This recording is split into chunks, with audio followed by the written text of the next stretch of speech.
Diabetes. હવે જ્યારે પણ કોઈ વ્યક્તિને ખબર પડે કે કોઈ વ્યક્તિને ડાયાબિટીસ છે ત્યારે લોકો હાલતા ચાલતા ઘણી બધી ફ્રીની એડવાઇસ આપતા હોય છે કે તમારે આ વસ્તુ ખાવી જોઈએ અને આ વસ્તુ ન ખાવી જોઈએ.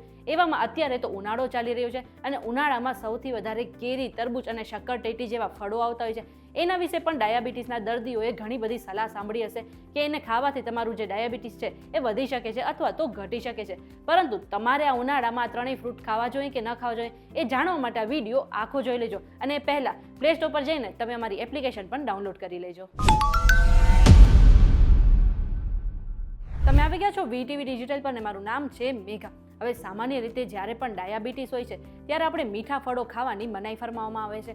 એવામાં ખાસ કરીને ઉનાળામાં કેરી ખાવી જોઈએ કે નહીં એના ઉપર તો મેં વિડીયો બનાવી લીધો છે, એ તમે જોઈ શકો છો. આ સિવાય ઉનાળાના બીજા 2 ફળ આવે છે જે બધાને પ્રિય હોય છે. એમાંથી એક છે તરબૂચ અને બીજું છે શક્કરટેટી. હવે શક્કરટેટી અને તરબૂચ ખાવાથી આપણા શરીરમાં જે શુગર લેવલ છે એ વધે છે કે નથી વધતું? તો સૌથી પહેલાં તો જે લોકોને ડાયાબિટીસ છે એમને એવો ખોરાક ન ખાવો જોઈએ જેમનું ગ્લાયકેમિક ઇન્ડેક્સ જે છે એ વધારે હોય છે. અને એવું કહેવાય છે કે તરબૂચનું ગ્લાયકેમિક ઇન્ડેક્સ જે છે એ ઘણું વધારે હોય છે. અને એક રિપોર્ટ અનુસાર તો એવું પણ કહેવામાં આવ્યું છે કે તરબૂચમાં 70 થી લઈને 72 સુધીનું જે ગ્લાયકેમિક ઇન્ડેક્સ છે એ હોય છે. એટલા માટે તમારે માપમાં તરબૂચ ખાઈ શકો છો. રિસર્ચ અનુસાર 1 કપ અથવા તો 150 ગ્રામ કાપેલા તરબૂચમાં 9.42 ગ્રામ શુગર હોય છે અને 11.5 ગ્રામ કાર્બોહાઈડ્રેટ્સ હોય છે.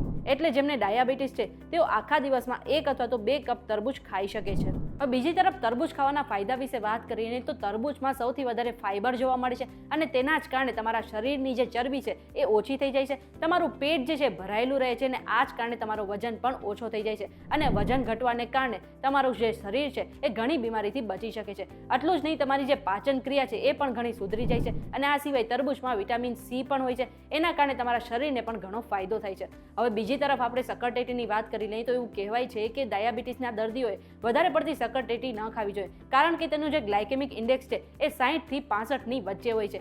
એટલા માટે જો તમે વધારે શક્કરટેટી ખાવશો તો તમારા શરીરમાં સુગરનું પ્રમાણ જે છે એ વધી જતું હોય છે. એટલા માટે ડાયાબિટીસના દર્દીઓએ આખા દિવસમાં 100 થી 150 ગ્રામ શક્કરટેટી ખાઈ શકે છે. પરંતુ તેમનું જે સેવન છે એમને આખા દિવસમાં એક જ વખત કરવું જોઈએ. સાથે જ બ્લડ શુગર પર તેની અસર ઓછી કરવા માટે તમે શક્કરટેટીને નાસ્તામાં અથવા તો ભોજન સાથે ખાઈ શકો છો.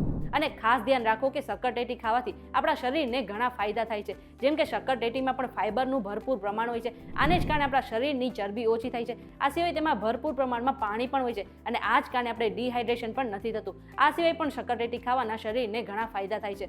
હવે જો એક વખત તમને ડાયાબિટીસ છે ને તમે તરબૂચ અથવા તો શક્કરટેટી ખાઈ લીધી છે અને પછી તમને થાક લાગે છે, ચક્કર આવે છે અથવા તો કોઈ પણ બીજા અસામાન્ય લક્ષણો તમારા શરીરમાં જોવા મળે છે તો તુરંત જ તમારે ડોક્ટર પાસે જવું જોઈએ અને તમારું જે બ્લડ શુગર લેવલ છે તેને ફટાફટ ચેક કરી લેવું જોઈએ. હવે આ બધી જ માહિતી અમે રિસર્ચ દ્વારા એકઠી કરી છે અને કોઈ પણ સ્વાસ્થ્ય સંબંધિત સલાહ માટે તમારે એક વખત ડોક્ટરની સલાહ ચોક્કસથી લેવી જોઈએ. આ વિડીયો તમને કેવો લાગ્યો કમેન્ટ કરીને જરૂરથી જણાવી દેજો અને આવા જ વિડીયોઝ જોવા માટે અમારી ચેનલ સાથે જોડાયેલા રહેજો.